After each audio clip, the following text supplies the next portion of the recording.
Good morning, everybody. It's Marty, the JavaScript party. My buddy Rhett. I've got her nut. Boom. It is Tuesday, and it's gonna be another hot one. We are July 15th, so we're I guess at noon today. It's 8:25, so in 3 hours and 35 minutes, I guess we will be halfway through the year. I believe there's 31 days in this, so we'll be at 15 and a half days at noon today. July. Now, my understanding is everybody in the world, I have a different project that I work on the weekends that I make videos for called, it's about audio, the voice API, which has really got me into a lot of like basic foundational understanding. The domain of voice and language is pretty complex and fascinating. Um, but I believe everybody in the world in all locales all use the calendar, the same calendar I use, which I believe is called either the Gregorian or the Julian calendar. Now that I think about it, I think I may have heard that there's some Arab states that use a different calendar, but I don't know. And I just cannot go forward, cannot live another minute without finding out because we have this thing that has just, as far as I know, never existed in the since the beginning of mankind. This thing, these large language model systems that can just parse through all of human information apparently and give us results. So do all locales, you know, the ones we use on as part of the voice API, like ENUS, are all locales. Do all locales use the same months in the calendar? Okay, so I'm totally off topic, but I have to know. No. Okay, so many locales use a non-Greg. Okay, so apparently I use Gregorian. The AREG uses an Islamic calendar, which is apparently used alongside Gregorian.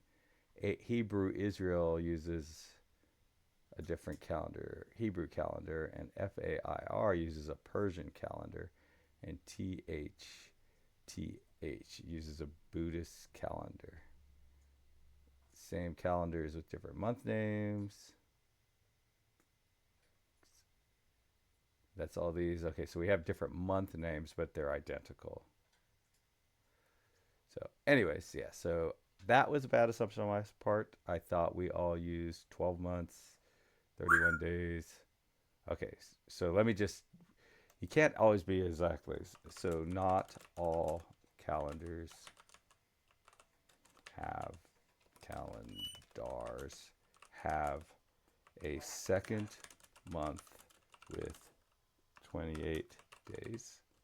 Question mark. And then I just screwed up because the locale. So hopefully it can used for most world for civil purposes. Islamic, the lunar calendar, 12 months alternating from 29 to 30 days, and then some second most.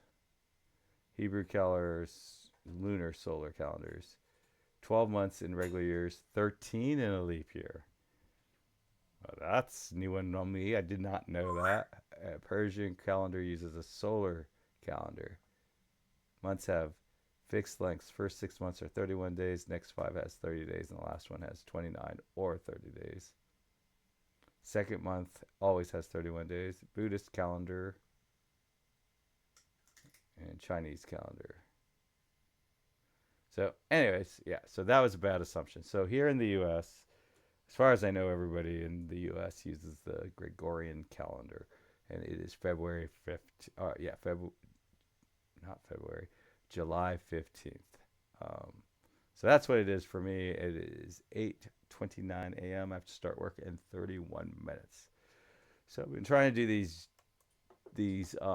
unit tests. They're all passing for me. I have very, very good coverage, but I'm trying to get to 100%, and I'm sort of trying to understand along the way, like kind of what helps me make 100%. Now, I'm not advocating, I'm not saying that everyone should do unit tests on their, especially particularly a production application that you want. I'm definitely not doing that, but I will say that I have learned a lot on a personal. I had a lot of personal growth doing um, unit tests for this specific project. In this specific project, I'm trying to build like an animation builder that uses ThreeJS, and it has unit tests has absolutely destroyed any velocity that I would have ever had on this. But like it has truly made me a much much better developer in every other project that I have. So, anyways, and it is kind of a philosophical sort of like introspection. It really makes you, if you take your time and you kind of go through it, it really makes you think through like what things are all about. So, if I remember correctly, I was trying to get, I can't remember exactly what I was trying to do, but I was trying to get something to work, and by all like sort of standard logic, it should have worked. But for some reason, I get caught in an infinite loop whenever um, I sort of refactored the code. And I think that that's probably a strong indication that the code that I've written is not what they call pure. And pure means you have a function that for this always returns the same result output for the same input and does not do any side effects to the state, any side effects at all, really. So, and a side effect would be like if you had a variable like as an attribute of like the component or the service, and you modified it, that would be a side effect of that. So of that function. So so if you don't do any side effects and you don't read the state at all, like if you don't if all the stuff you work with is passed in, then you have a very pure function. That means it would be super reliable. It'd be 100% reliable if it's completely pure.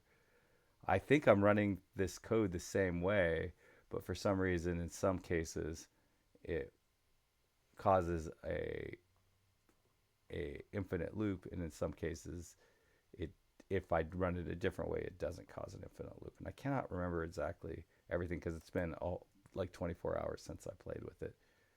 But um, let's see. I had comments, and basically, what I'm trying to do is, I think I'm trying to get this thing unit tested, and I'm trying to pull all of this code into another function, which I believe is this. All that code is captured in here, right? So I pass in the potential siblings, the current width, and what it should return is, I think what it does is it gives you the row, it tells you whether a row, whether you can, so let's see if it, I believe the application currently works. So localhost. So it's a little bit easier to, does it not build? Oh, I never hit enter. So basically, I believe what it does is like as we add visualizations, it's trying to determine where it should place the next visualization because we don't want to. I don't. One of the things I don't want is for it to place it off the screen. So if the row is already full, it should go to the next one. And basically, it assumes that the whatever one was the farthest right, if there's still room to the right of it, that it'll be available. So get availability for potential siblings made a lot of sense to me when I was talking out loud yesterday. Not so much now. Um, so I call this is let siblings available, And basically this is supposed to become this. So basically what was happening before is I had a variable called available. This variable right here. And that is set up here. And then we go through this looping thing. And then if we find that it's available, we set it to, I guess we default it to true, which doesn't quite make sense to me, but it gets set in here. So we loop through each row, through each visualization, and then we check to see if it can be in the row, which kind of seems a bit screwy to me, because like, okay, so then we get, because it seems like we might be running it extra times, right? Because we're doing it for every visualization. So let's see, is this thing coming up yet? So if I add a visualization, then I add a second visualization, then we have a row, right? We're all on one row. And so if I add a third one, there's room here. So it'll add the third one. Then we add the fourth one, there's room there. Then we add the fifth one, and there's no room, so it goes to the next row, right? It seems like I might be running this function for this one, and then I run the exact same function for this one. I know so when you first add a row, initially what happens is it gets put here. And so I know that we definitely exclude it if it's already, if it's the same one. So we're not going to check against ourselves. But it seems like we're going to run this for this one and then run it for this second one and then run it for the third one, where we've already excluded the row. So maybe we can save some cycles and maybe even make it a little bit less complex by excluding, or maybe it'll be more complex. I don't know. But basically, we're supposed to get a, so this will give us our list of siblings, and then it's going to check the availability for a potential, and that sibling available should be the same as this. But when we look in the console log, and I'm kind of doing this from memory from yesterday morning, if we look in the console log, we'll see that, so let's go ahead and reset this. For the first one, I don't think there's anything going on. It's the second one that it matters.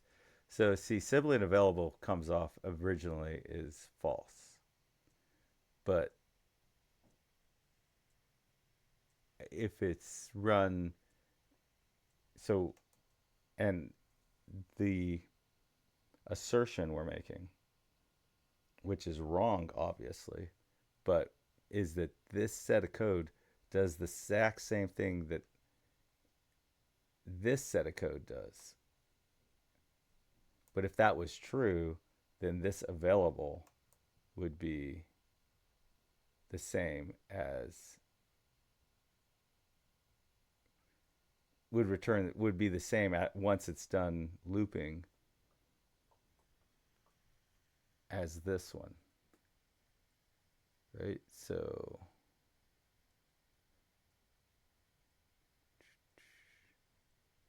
am I? Okay, so both of them use this const row siblings, and both of them will only do something if there's more than one. That's why we don't get that's why we don't get any, that's why we weren't getting the console logs on the first one, because it wasn't even entering into this for each loop, so we wouldn't get any console logs. Which again, does that even make, oh, okay, yeah, because we're moving through the siblings. Yeah, so we definitely need to dig into that. And again, does it matter? Probably not. It probably, like, it could have been the way it was and it was working, we could have just moved on with our lives. So now we're like sort of caught up in this, like trying to figure out this very, very fine, minute detail, which then even like in the future, whenever we, because one thing that like right now, what happens is like if you add a visualization and then you delete this second visualization, um, let's see, I'm going to go over here and I delete the second one and then I come back over here. When I add a new one, it should go in here, but it's actually going on there. But we have reflow on, and I don't. So like when I add my visualization, I think I would rather it go in there than there. But anyways, maybe not. I haven't decided on that yet. But so all of this code might even be for naught, and we're spending a lot of time just digging into that specific, digging into fixing this code that may not even be around very long, or it may have functioned perfectly forever the way I had it in this looping, um, without the unit tests and all that. So in many ways, from a productivity perspective in a production environment, I'm wasting time. But on a YouTube channel, where I'm just trying to learn, and for the very, very, very few people that watch this, um, uh, we're just trying to pick up, we're just trying to sharpen our skills and trying to get a little bit better. Um, it's a freaking very useful thing to do. So that's where we are.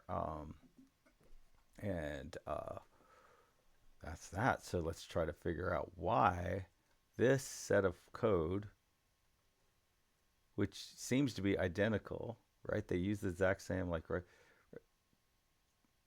is not returning the same value.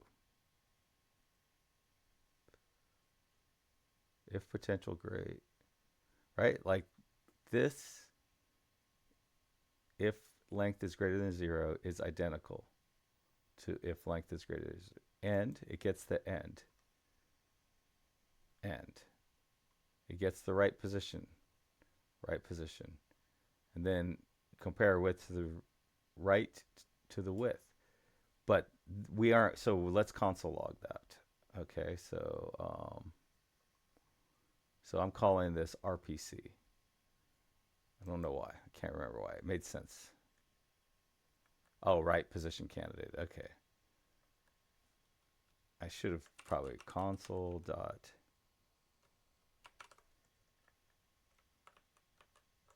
log. And so this is in the function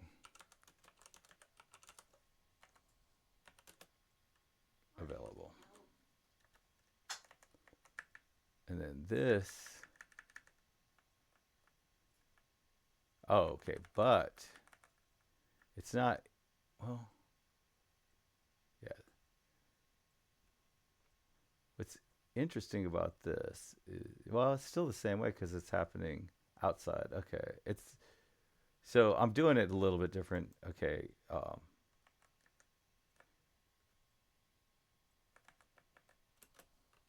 and in if.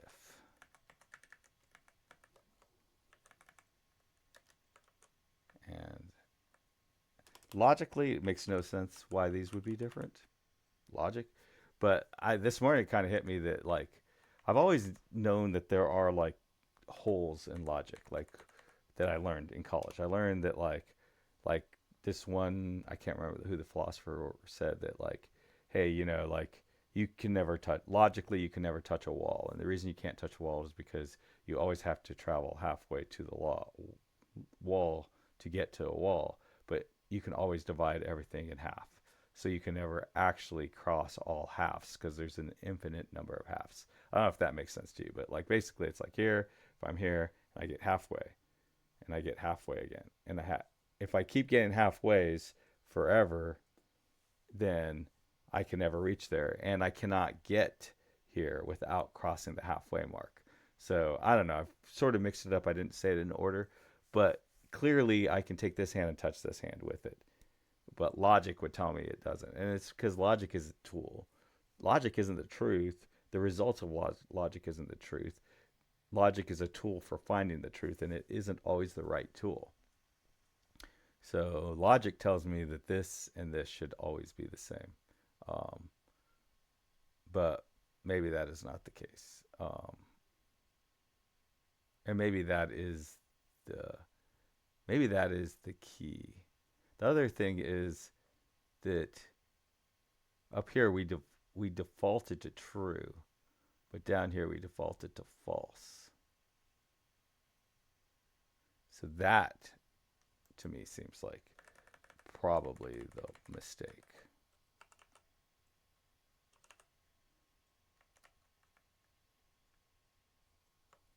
Um, but let's see. And if that is the mistake, I don't really understand it. But I probably will by the time we're done running the unit test. But maybe not. And then does it matter? Does it matter if I don't understand it? Um,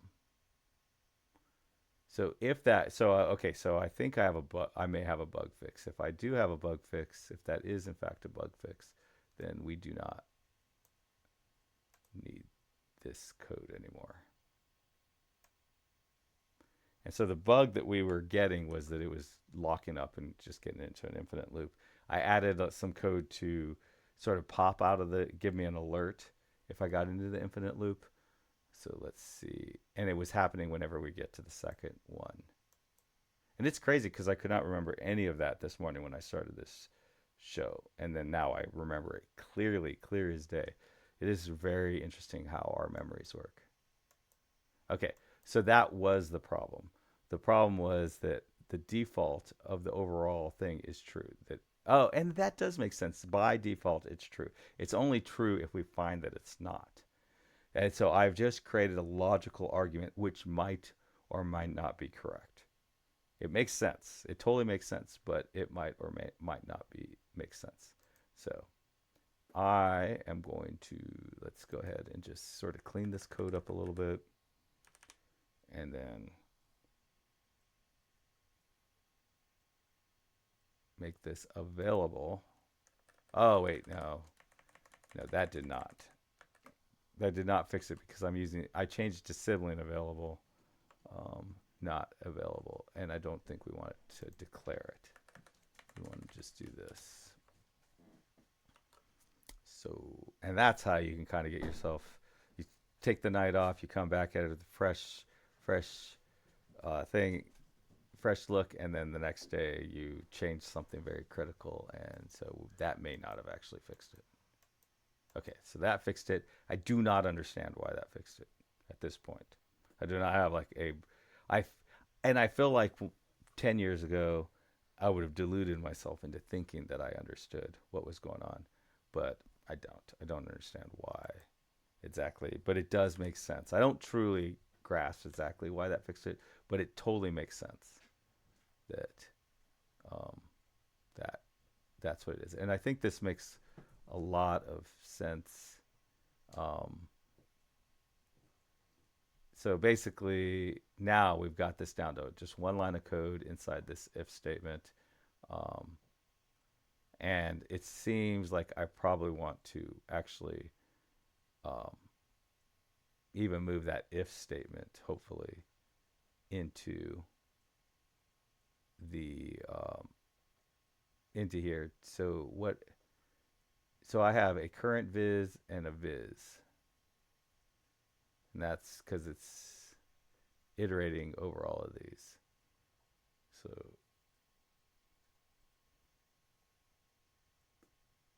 do I have the viz over here? So no, I do not. And I don't really. I start to feel very uncomfortable once I get more than. I don't really like having three. I prefer a maximum of two arguments, but I'm okay with three. I don't like more than three though. Like once I get more than three, I start to feel like that's a pretty bad smell. Um, and I still have sort of this lingering fear that I haven't actually fixed it yet. So here we go. I still got 6 minutes. Let's look at our code coverage now. Now that we have a change in the code.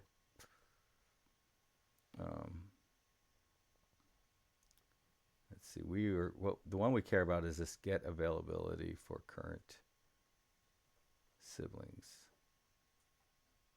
or for potential siblings. So as you see, this never gets called with any potential siblings. It wants a list of visualizations. It wants a current width, and it wants a viewport. The current visualizations width and a viewport width.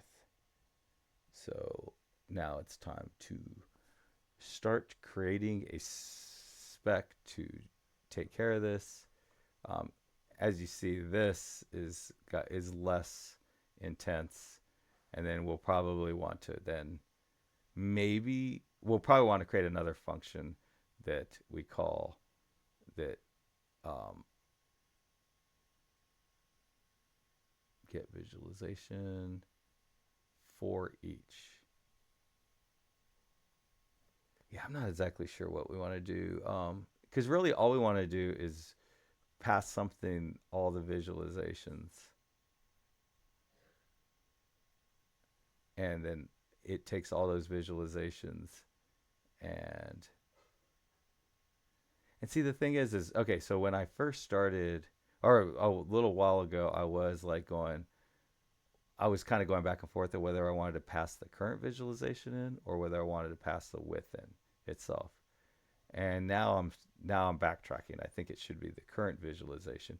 And the reason is because then that means I can move this code into here. Right? So then I can move. So yeah, so let's make this current visualization. And I feel like that is like kind of a step that I won't, like in the future, I wouldn't even go, like it took a bunch of minutes to sort of work through that. And that's probably something in the future I would not have to take minutes. I'll just know, okay, I know what to look for, I guess is a better way of putting that. So I want this to be the current visualization, and it's going to be current viz, and that is a st visualization, and then current viz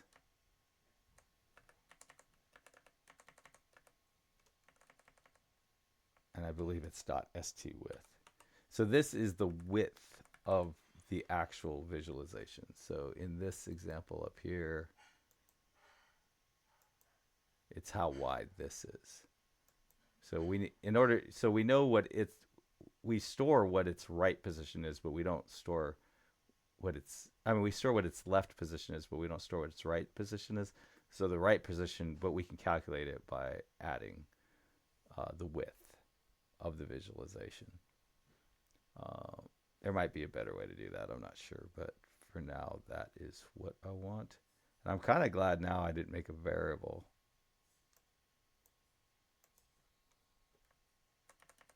And we'll do that. So now we have the current visualization.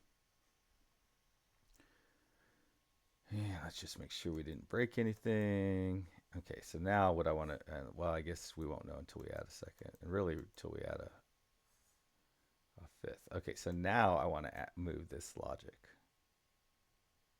over.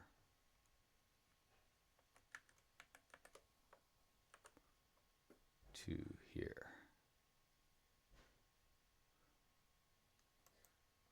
So we only want to do this if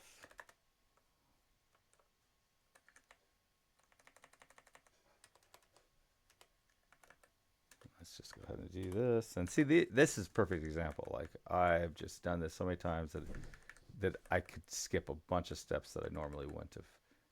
Like early on, when I first started coding, I went to be able to, I just skipped a whole bunch of steps that I would normally do to not screw that up. And then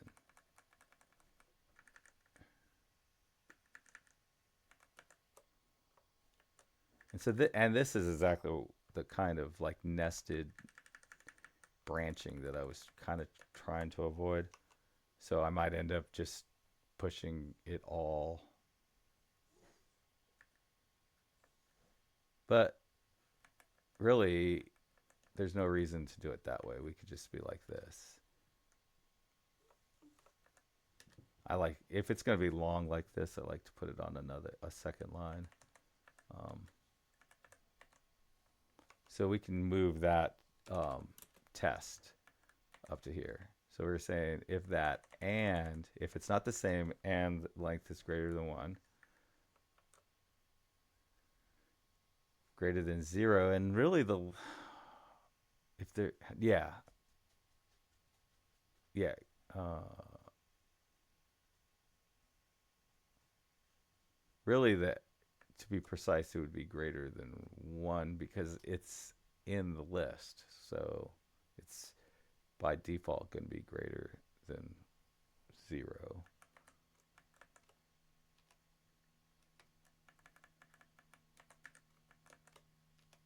And then really,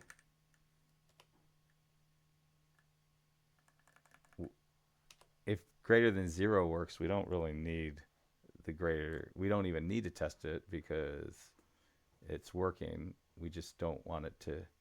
It's like, let's say the only thing that exists in it is itself. Then it's going to be fine, I think. Oh, but it is the siblings. So I don't know. Again, I think that just shows. Oh, so it did not work because it's still going over there. So let's Control Z this and go back to having the internal. Let's see if that works. This will rebuild and nope. Okay, let's Control Z.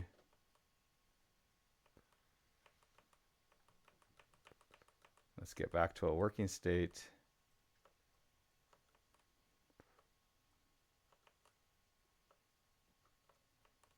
I think we were working at this point it was working, I think. Let it build. Control Shift Control Z. One more thing, one more spot.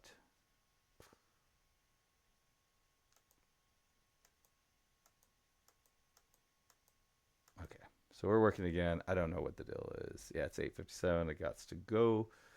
We're still trying to figure stuff out. I don't know why that last sort of attempt didn't work, but again, like all logic tells me that should have worked, but there's probably some small little thing I was doing.